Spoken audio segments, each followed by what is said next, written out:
আমাদের বাড়িতে আজকে চাল ভাজা ভাজছে আমার মা। মা কত বছর পর মুড়ি ভাজছে বাড়িতে?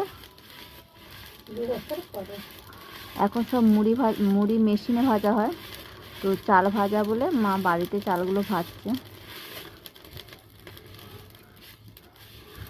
আমাদের মেদিনীপুরের জাতীয় খাবার মুড়ি, এটা মুড়ির ভাই চাল ভাজা। চাল ভাজা কার কার খেতে ভালো লাগে? আমার একদম ভালো লাগে না। মা চাল ভাজা খেতে ভালো লাগে, ওই জন্য ভাজছে না?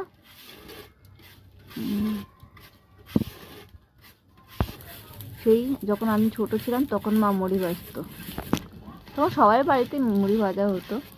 এখন মেশিন আসার পর আর ভাজা হয় না। দেখি একটু গরম গরম মুড়ি খেয়ে।